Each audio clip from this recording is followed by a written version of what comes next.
అందరికీ నమస్కారం. మరి 14వ తారీఖున నేను కొనుక్కున్న ఇల్లు అక్రమ కట్టడం అని చెప్పి నేను ఆక్రమించుకున్నానని చెప్పి మరి మున్సిపాలిటీ వాళ్ళు అధికారులు వచ్చేసేసి పడగొట్టడం జరిగింది. పడిన తర్వాత నేను 15వ తారీఖున ఊళ్ళో 15వ తారీఖున వచ్చి మరి నేను శిరోమండలం చేయించుకోవడం జరిగింది. అయిపోయిన తర్వాత దానికి గాను ఎస్సీ సెల్లు జైపాల్ గారు వీళ్ళంతా కూడా నా మీద మీటింగ్ పెడతాం జరిగింది. దానికని మళ్ళీ నేను మీటింగ్ పెడతాం జరుగుతుంది. ఏమంటారు వాళ్ళు, ఇది బోండామేశ్వర గారు చేయించింది కాదు, నువ్వు ఆక్రమించుకున్నావు కాబట్టి అధికారులు వచ్చి పగలగొట్టారు అన్నారు. సరే, బోండామేశ్వర గారు చేయించలేదు. మరి ఏ నియోజకవర్గంలో కూడా తూర్పులో కానీ పశ్చిమలో కానీ ఎక్కడా కూడా ఇటువంటి అరాజకాలు జరగడం లేదు. ఏంటి అధికారులు ఏమంటారు, మీరు బోండామేశ్వర గారితో ఫోన్ చేయించుకోండి, మీరు బోండామేశ్వర గారితో ఫోన్ చేయించుకోండి అని చెప్తారు.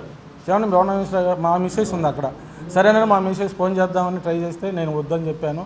మళ్ళీ లేనిపోయింది అనవసరం, కొద్దిగా మా ఆవిడకి ఆవేశం ఎక్కువ, దాని మూలన కొద్దిగా ఇబ్బందికరంగా ఉంటుందని చెప్పేసి ఆయనతో మాట్లాడలేదు. సరే జైపాల్, నువ్వు అది అన్నదాని ప్రకారం ఓకే. నా దగ్గరికి వేరే మిత్రుడు ఒకళ్ళు వచ్చేసేసి ఇలాగా అనిల్ మాస్టర్ది కూడా పగలగొట్టారు. అది దేనికి ఆయన ఇదివరకు బాగానే ఉండేవాడు ఆయనతో, ఉమాగారితో, దేనికి పగలగొట్టారు అని అంటే గెలిచిన తర్వాత కనబడలేదని చెప్పేసి ఆయన పగలగొట్టించారు. సరే, అలాగే ఒక రెడ్డి గారి ఎవరో పగలగొట్టించారు. అలాగే ఇక్కడ కోసూరు మండి గారి వాళ్ళు పడగొట్టించారు. వీర్ల లక్ష్మణ అనేది వాళ్ళు ఒకళ్ళు పడగొట్టించారు. ఏంటి భయభ్రాంతులు చేయడం. సరే, బోండామేశ్వర గారు చేయట్లేదు అన్నారు. నేను మీ జోలికి నేను రా, నా జోలికి మీరు రావాల్సిన అవసరం లేదు. నేను బోండామేశ్వర గారికి 2014లో 2013 నుంచి 2012 వరకు ఆయనకి ఎంతో సేవ చేయడం జరిగింది. ఆయన గెలిపించుకోవడం జరిగింది. నేను సుదీర్ఘకాలం నేను టీడీపీలో ఉండటం జరిగింది.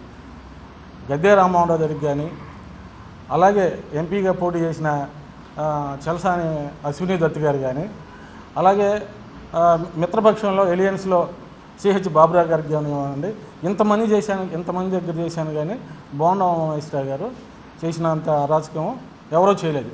విజయవాడ నగరంలో ఇటువంటి సంస్కృతి లేదు. విజయవాడ నగరంలో ఎప్పుడు లేదు. రాజకీయంగా ఉంటాయి. మీరు నాకు చేశారు, ఇబ్బంది చేశారు. ఈ గెలుపుకి ఎంతో చేశారు, నాకు డిప్యూటీ మేయర్ ఇప్పిస్తానని చెప్పారు, నన్ను పట్టించుకోలేదు. గెలవకముందు మీరు ఏం చేశారు, గెలవకముందు నన్ను 3 సార్లు బాబు గారి దగ్గర తీసుకెళ్లారు.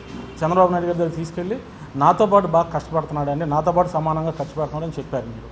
అలాగే ఏం చేశారు, కార్పొరేటర్గా గెలిచిన తర్వాత మీకోసం నేను 20 ఇన్నోవాలు పెట్టి మీ పుట్టినరోజు చేస్తే నా తల్లిదండ్రులు కూడా చేయలేదు, జగదీష్ చేశారు అన్నాడు.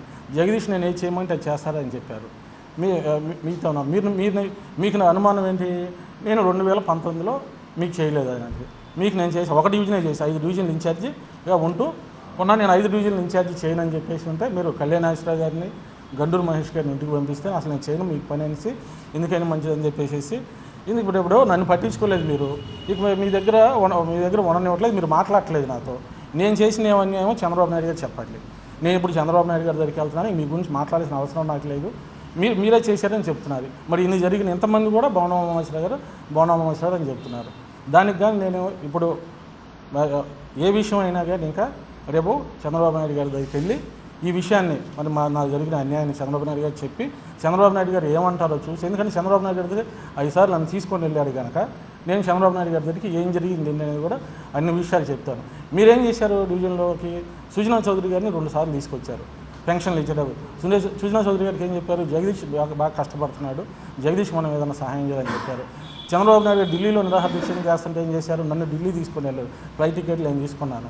ఏదో నాయకుడి దగ్గర ఉంటాము, నాయకుడికి ఏదన్నా మంచిగా ఉంటే నాయకుడు మంచి పదవి ఇస్తాడని చెప్పేసి ఆశతో మీకు నేను బాగా పనిచేయడం జరిగింది. సుజనా చౌదరి గారికి ఏం చెప్పారు, జగదీష్ చాలా కష్టపడుతున్నాడండి, ఏదన్నా మంచి పదవి ఇద్దామని చాలా అన్నారు. అలాగే మీకోసం నేను 20,000 పుస్తకాలు వేసి నేను ఎన్టీఆర్ బొమ్మ, ఆయన బొమ్మ వేసి నేను ఆయన స్కూల్స్ అన్నిటి కూడా సెంట్రల్ నియోజకవర్గంలో స్కూల్స్కి మరి చేయటం జరిగింది. అలాగే చంద్రబాబు నాయుడు గారు పెట్టకముందే చంద్రన్న కానుక అని చెప్పేసి నేను పాస్టర్లకు కానీ వాళ్ళకి కానీ అన్న ఉమా గారు గెలవాలని చెప్పేసి అలా ఆ చంద్రన్న తోపలాగా ఇచ్చేవాడిని. అవి నా డబ్బులే. తర్వాత ఏంటి, ఏదైనా పండగ వస్తే లేని వాళ్ళని డివిజన్కి 20 మందో 10 మందో 15 మందో సెలెక్ట్ చేసి బోనం ఉమామహేశ్వరయ్య గారిని ఇలా పక్కన కూర్చోబెట్టుకొని 2,000 రూపాయలు పండగకి, సంక్రాంతిలో క్రిస్మస్కో వాటికో ఇచ్చేవాళ్ళం. మరి నా సేవలు గుర్తించి మీరు నాకు 2014లో మీరు, నేను ఎస్సీ మాదిగనైనా కానీ మీరు ఏం చేశారు, నాకు ఓసీలో జానారెడ్డి గారి మీద మీరు నాకు టికెట్ ఇవ్వడం జరిగింది. నేను గెలిచాను. మళ్ళీ ఎప్పుడు గెలుస్తానో అటువంటి ఊపు నేను తీసుకురాలేను. నాకు డిప్యూటీ మేయర్ ఇప్పించినట్టుగా ఉంటే నేను కాలు దగ్గర పడి ఉండేవాడిని. మీరు చంద్రబాబు నాయుడు గారిని అడిగితే లేదు ఈసారికి లేదులే, నేను ఒకసారి ఫస్ట్సారి కదా గెలిచింది అని చెప్తే నేను నమ్మేవాడిని, ఉండేవాడిని. నువ్వేమీ చేయలేకపోయావు. నేనేదో కొద్దిగా ఏదో బాగుపడ్డాను. నా అన్నదమ్ములంతా లేనోళ్ళు. గుడ్లు కొట్టు ఒకటి ఇప్పి రైతు బజార్ నా దగ్గరికి పెట్టారు. రైతు బజారు నా డివిజన్లోకి అడిగితే అన్న గుడ్లు కొట్టిపించన్న మా తమ్ముళ్ళకి అని అంటే దాన్ని అసలు ఆపండి. దాన్ని మరి గుడ్లు కొట్లు కూడా ఇవ్వలేదు, నాకేం సహాయం చేయలేదు. మీరు నన్ను జగదీష్ లేనని మీరు చెప్పారు. నేను మీ మాట ప్రకారం తీసుకోని నేను పనిచేశాను. మీరు నాకు